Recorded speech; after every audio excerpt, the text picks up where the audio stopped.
Olá, meu nome é Tânia Barros. A você que está ouvindo pelo podcast ou assistindo vídeo no YouTube, seja muito bem-vindo ao canal Loucos por Biografias.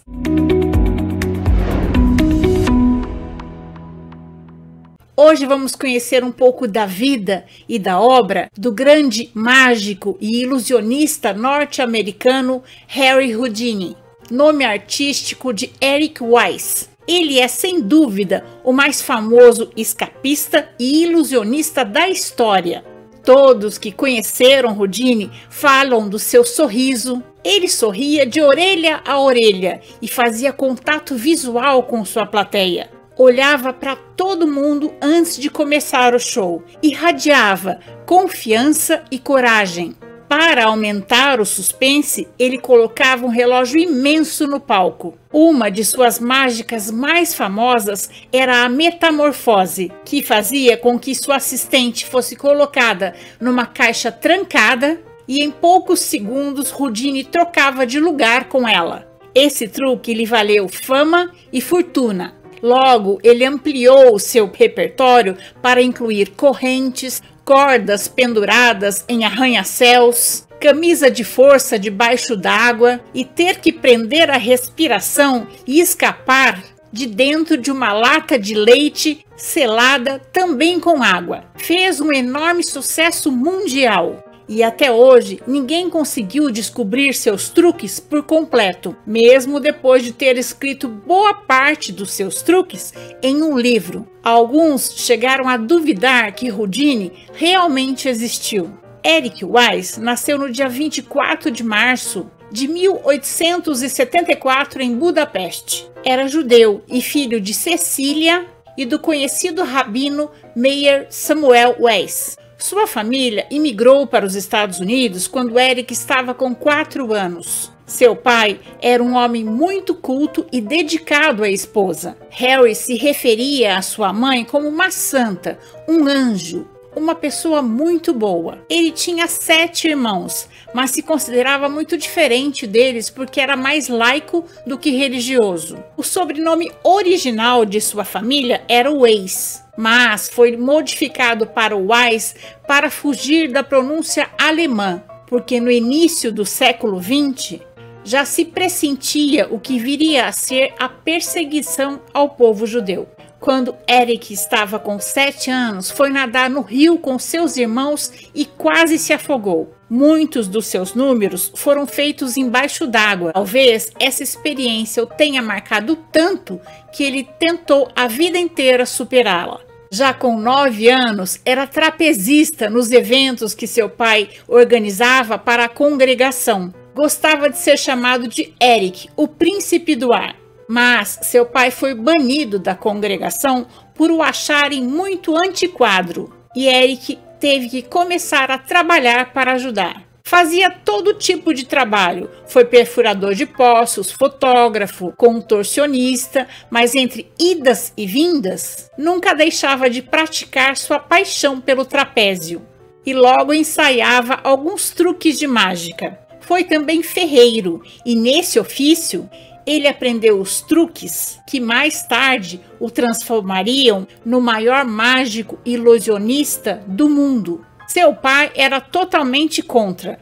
Ele queria que Eric se dedicasse à congregação, mas logo em seguida aceitou. Depois que o pai perdeu o emprego, as mudanças da família eram frequentes. Por fim, eles foram parar nas superlotadas casas de cômodo, na cidade de Nova York. Eric e seu pai passaram a trabalhar numa fábrica de roupas. Ele se envergonhava do fracasso do pai na congregação e sempre foi importante para ele superar suas origens humildes e marcar seu lugar no mundo. E foi nas ruas de Nova York que Eric encontrou a maneira de fazer isso. Ele passou a apresentar-se com seus irmãos, principalmente Theodore Harden, num show simples de mágica. Eles se apresentavam como os irmãos Houdini, inspirados no famoso mágico francês Jean-Eugène Robert Houdini. E Eric passou a ser chamado de Harry. A primeira apresentação importante dos irmãos Houdini aconteceu em 1893. na alameda principal da Exposição Columbia, montada em Chicago.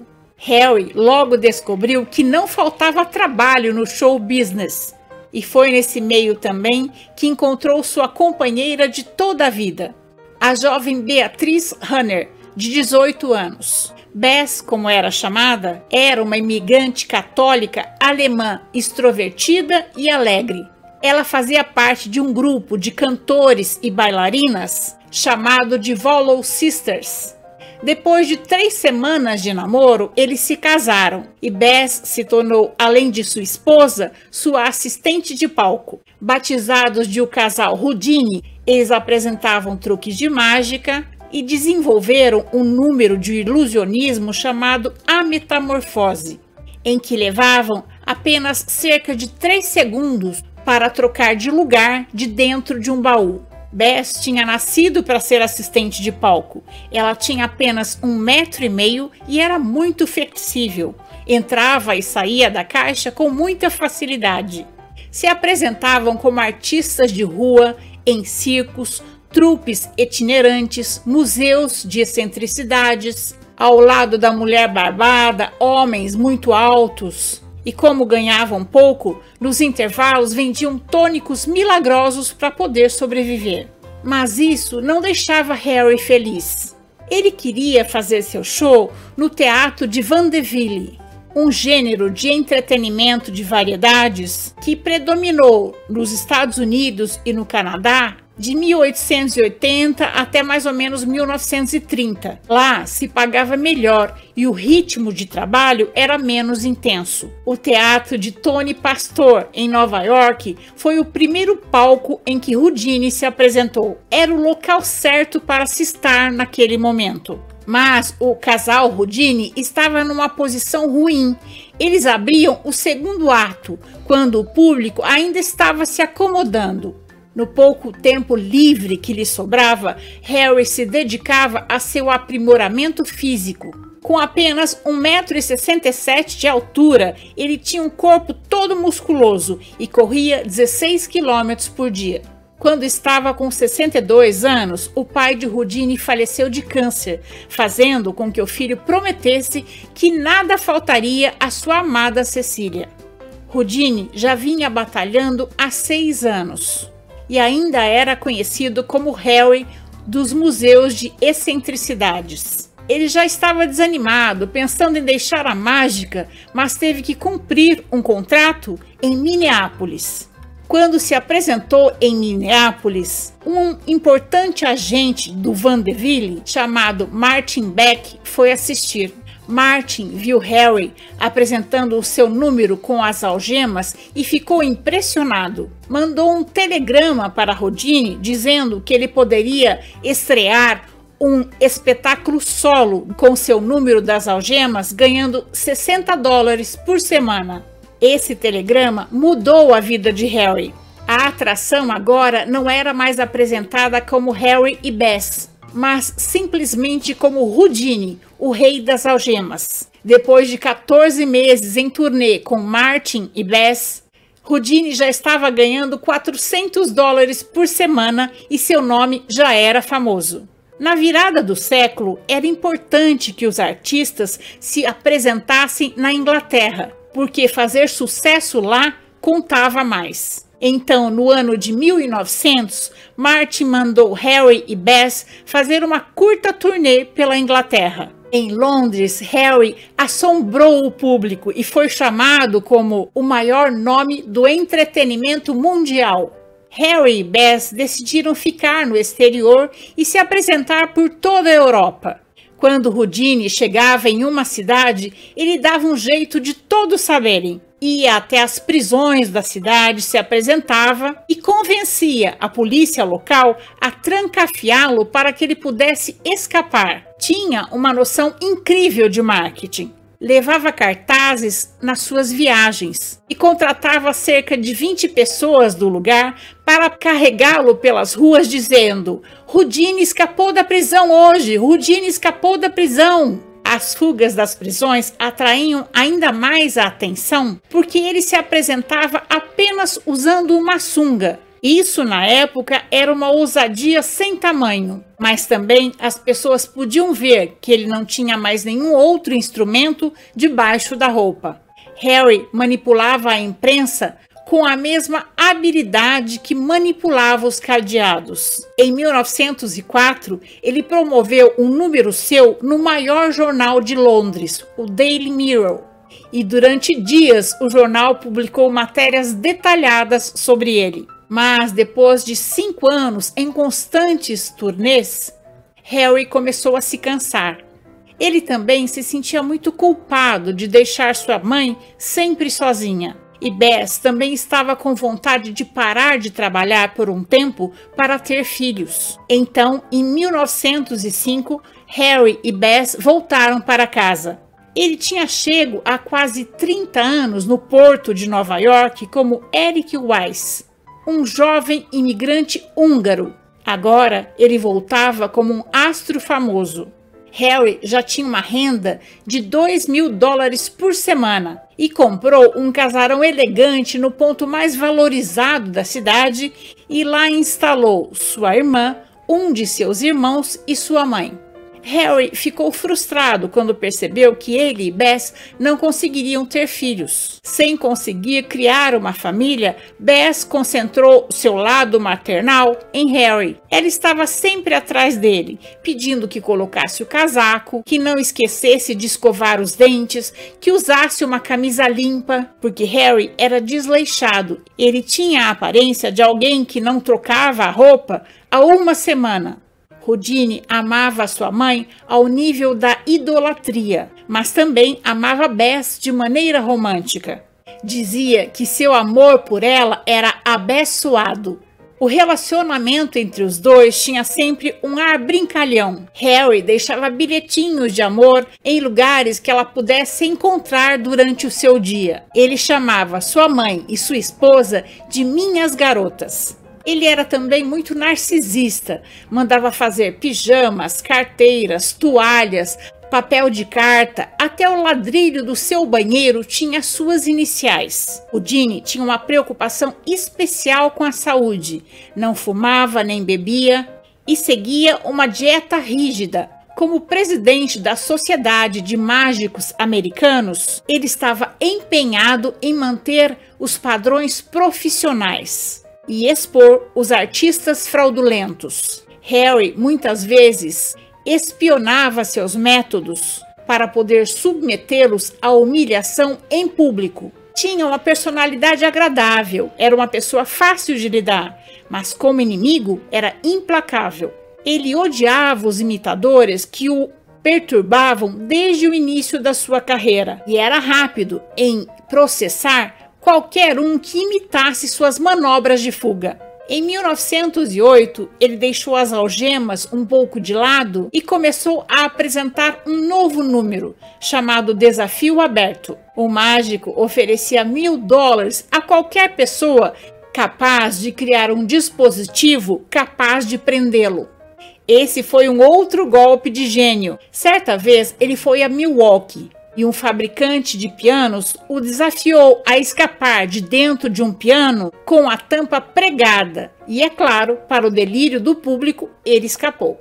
Rudine reunia multidões, tanto na Europa como nos Estados Unidos, só para assisti-lo. Era comum ver nas ruas centenas de pessoas que não tinham conseguido ingresso. Os shows estavam sempre lotados. Ele anunciava o desafio daquela noite em frente ao teatro para atrair mais público. Mas, mesmo estando muito bem preparado, existiam riscos e Rudine teve fraturas e ferimentos por todo o corpo.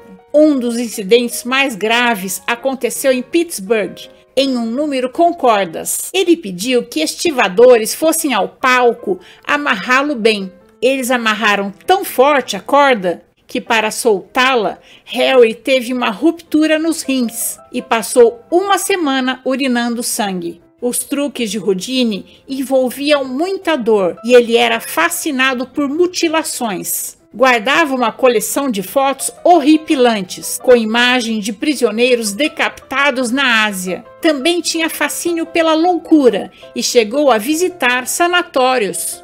para doentes mentais. Certa vez, ele se impressionou com a imagem de um desses doentes tentando se libertar de uma camisa de força e, com sua genialidade, viu nessa cena material para um novo espetáculo. Um outro truque muito famoso era o do tanque de leite. Houdini entrava num tanque cheio de líquido e pedia que as pessoas prendessem a respiração junto com ele. Enquanto isso, sua assistente e esposa fechava as cortinas e quando abria de novo, Houdini estava em cima do tanque. Ele já tinha feito esse número inúmeras vezes, quando foi desafiado pela cervejaria Tetley, da Inglaterra. Houdini quase morreu ao tentar escapar de um latão de leite cheio de cerveja. A tampa do latão de leite era levemente abaulada e fazia um pequeno reservatório de ar no alto da lata. E Houdini subiu para esse espaço para respirar, sorveu uma golfada pensando que era ar, mas não era ar, era gás carbônico eliminado pela cerveja, puro veneno. Não sei como ele conseguiu fazer contato com o exterior e eles o resgataram. Harry começou a se preparar para um novo número. Ele afundava numa banheira gelada e prendia a respiração o máximo que ele conseguia. E Bess cronometrava o tempo do marido, que chegava a 3 minutos submerso.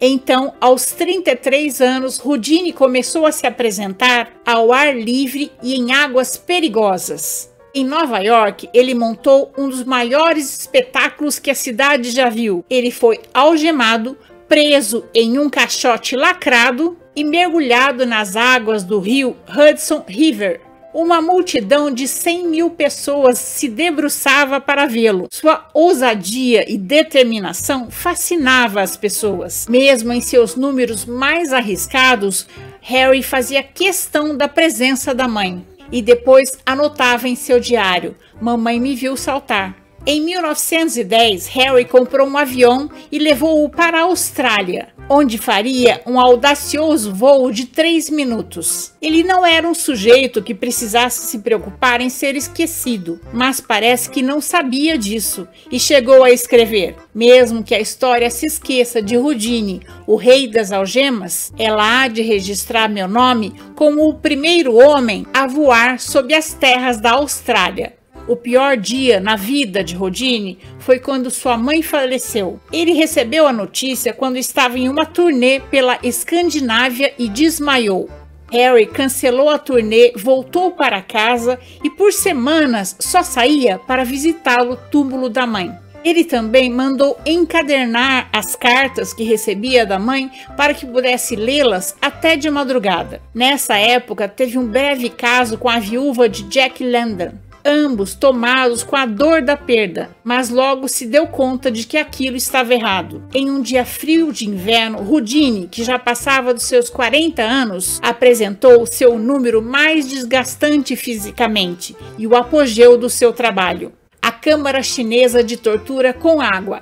Era uma espécie de um aquário do tamanho de uma pessoa. Harry era erguido de cabeça para baixo, pendurado na tampa e mergulhado na água. Em Nova York, diante de uma multidão, ele foi amarrado de cabeça para baixo e içado para cima do Times Square, onde se libertou de uma camisa de força. A multidão que se aglomerava na praça do Times Square foi ao delírio.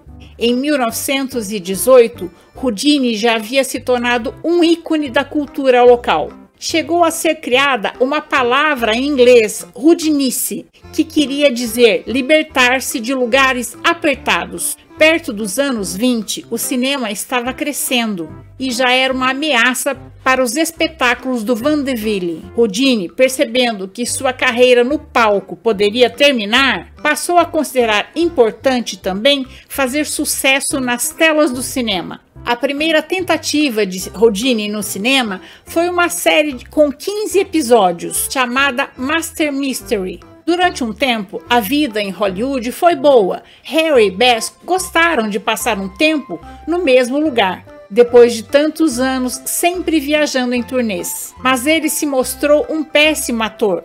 Tinha apenas 3 expressões: carrancudo, cômico ou inexpressivo.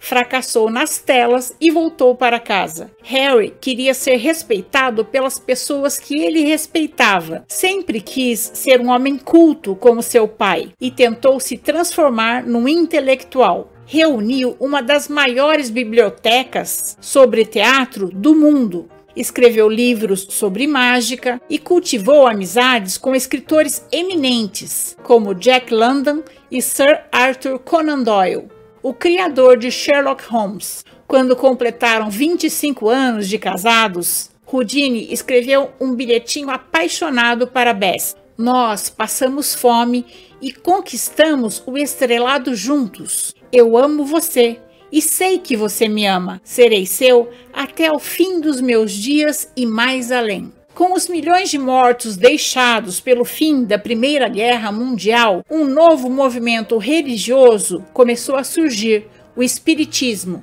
através das chamadas mesas falantes, famosas na Europa e nos Estados Unidos. Um dos seus seguidores mais famosos era um amigo de Houdini, Sir Arthur Conan Doyle. Arthur tinha perdido um filho na Primeira Guerra e vários médiuns tinham lhe trazido notícias dele. A esposa de Arthur Conan Doyle se ofereceu para conduzir uma sessão espírita em sua casa para que Houdini pudesse ter notícias da mãe. Harry era muito cético, mas aceitou. Só que a mensagem veio em inglês e Harry teve certeza que era uma fraude. Sua mãe não falava inglês. Ela falava uma mistura de alemão, ídish e húngaro. Harry ficou furioso e se sentiu explorado no seu sofrimento. Chegou a combinar um código com Bess, para que, se depois que ele morresse, alguém lhe trouxesse uma psicografia, ela deveria ter o código das palavras combinadas. E iniciou uma cruzada contra o espiritismo, que estava apenas começando. Ele comparecia às sessões disfarçado, acreditando ser capaz de desvendar os truques usados nela. Algumas dessas sessões eram realmente falsas, e Houdini voltou a ocupar as manchetes. Ele chegou a testemunhar contra o espiritismo em audiências no Congresso. A cruzada de Houdini contra os falsos médiuns atraiu um grande público. E finalmente ele acabou sendo respeitado como o intelectual que sempre desejou. Embora tivesse prometido a Bess que iria se aposentar, Harry não conseguia se afastar da vida pública por muito tempo. Em 1925, Houdini estreou um espetáculo solo na Broadway. Estar na elegante Broadway era o que todo artista almejava. Houdini tinha uma técnica de estufar e contrair o abdômen e deixar os músculos bem contraídos para suportar socos fortes e dizia: bata, bata forte. Mas sua invulnerabilidade estava no fim. Ele fraturou o tornozelo com o número da câmara chinesa de água em que era suspenso de cabeça para baixo em Albany. Mas mesmo assim decidiu seguir viagem para Montreal, no Canadá. Antes de apresentar-se na cidade, foi dar uma palestra na universidade, onde foi falar sobre a psicologia da mediunidade, tema que adorava. Após a palestra, Houdini foi procurado em seu camarim por 2 estudantes de arte. Um deles pediu para fazer o seu retrato. Enquanto posava para o retrato, Harry estava descontraído, recostado e lendo sua correspondência, quando outro estudante de arte, Jocelyn Gordon Whitehead, entrou em seu camarim. O rapaz lhe perguntou se ele suportava golpes fortes no abdômen e Harry disse que sim. Ele estava se levantando para se preparar para receber o golpe, quando o rapaz lhe deu 3 socos de surpresa. Harry apenas disse: já basta. Os violentos golpes atingiram o seu apêndice. Mesmo sentindo fortes dores, ele ainda fez o espetáculo marcado para aquela noite em Montreal e partiu para Detroit no dia seguinte. No trem, começou a ter uma febre muito alta e mandaram um médico recebê-lo em Detroit. Quando Houdini chegou em Detroit, sua febre já estava com 40 graus. E havia suspeita de apendicite. O médico pediu que ele não se apresentasse naquela noite, mas ele subiu ao palco. Durante a apresentação da tortura chinesa na água no Teatro Garrick, Houdini deveria sair após 3 minutos, mas não saiu. Sua esposa e assistente quebrou o vidro e viu que Houdini estava desacordado. Ele foi levado ao hospital de Detroit e operado na mesma hora, mas era tarde. O apêndice já havia supurado e a infecção se espalhado. Depois de 52 anos encarando a morte com truques perigosos, Harry Houdini morreu no Dia das Bruxas, dia 31 de outubro de 1926, em Detroit. O funeral foi dia 4 de novembro em Nova York e reuniu cerca de 2.000 pessoas. Após ter sido feito o exame de corpo de delito pós-morte, a companhia de seguros de Houdini concluiu que a morte foi por um acidente causada pelo estudante de arte e seu seguro foi pago em dobro. Ele foi sepultado no cemitério judaico no bairro de Queens, num caixão de bronze que tinha mandado fazer para um número que era enterrado vivo. Segundo o pedido seu, uma sacola preta com todas as cartas de sua mãe foi colocada sob sua cabeça como um travesseiro. Em sua lápide foi afixada a insígnia da Sociedade dos Mágicos. No dia do aniversário de Houdini, essa Sociedade de Mágicos realiza a cerimônia da varinha de mágica quebrada, em sua lembrança. A esposa de Houdini, Bess, faleceu em 1943, mas não pôde ser sepultada com ele porque não era judia. Muitas pessoas fazem mágicas e são muito boas, mas ser original como Houdini ficou na história. E essa é a nossa história de hoje. Eu espero ter contribuído para que seu dia seja bom. Se você gostou, deixe seu joinha, faça seu comentário, conheça as outras histórias do canal e compartilhe com seus amigos. Lembrando que o canal Loucos por Biografias traz novas histórias toda semana no YouTube e em podcast. Encontro vocês na próxima biografia do canal. Até mais!